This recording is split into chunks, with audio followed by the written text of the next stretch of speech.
साबिक सदर आसिफ अली जरदारी को महंगाई का गम है। बोले, इमरान खान कहते थे आलू टमाटर सस्ते करने नहीं आया, लेकिन हम इसीलिए आए हैं कि गरीब का चूल्हा जलता रहे। अली जैदी ने मशवरा दिया कि जरदारी और शरीफ खानदान को कौम का इतना एहसास है तो बैरून मुल्क बड़ी दौलत में से सिर्फ 2.5 अरब डॉलर पाकिस्तान ले आए। आसिफ जरदारी ने दावा किया कि वो सिंध में इतनी खिदमत करते हैं कि लोग किसी और की जमात को वोट ही नहीं देते, जिस पर अली जैदी ने पीपल्स पार्टी की खिदमत भी गिनवा दी।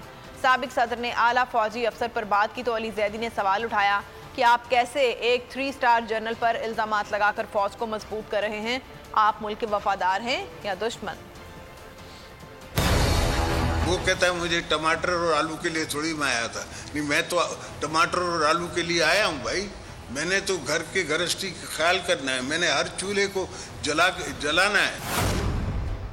जो आपने पैसे बाहर रखे ना, उसमें से 2.5 अरब डॉलर मंगा लें वापस। तो जो 25 बिलियन आपने चुराया उसका 10% दे दें, 2.5 बिलियन होगा। तो खुदा के यहाँ इलेक्शन में खड़ा हो जाए, देखता हूँ मैं कितने लोग वोट देते हैं आपको।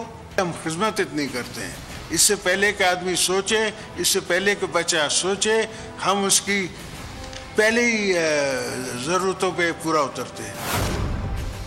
4.5 किलोमीटर की रंग बिरंगी ऑरेंज लाइन वो तुमसे बन गई नहीं थी। K4 तुमसे बन के नहीं दिया। कचरा तुमसे उठता नहीं। शहर कराची में जो पाकिस्तान की माशी रग है, KCR तुमसे जलती नहीं। फैज अमीन तो बेचारा खुदी लाइन है। जनरल फैज के बारे में और जनरल बाजवा के बारे में और दीगर पाकिस्तान आर्मी के सर्विंग जनरल्स के बारे में, बल्कि पूरी फौज के बारे में किस तरह की जबान इस्तेमाल करते रहे। ये पाकिस्तान के सियासतदान है कि पाकिस्तान के दुश्मन हैं, मुझे तो इसकी समझ में नहीं आ रही।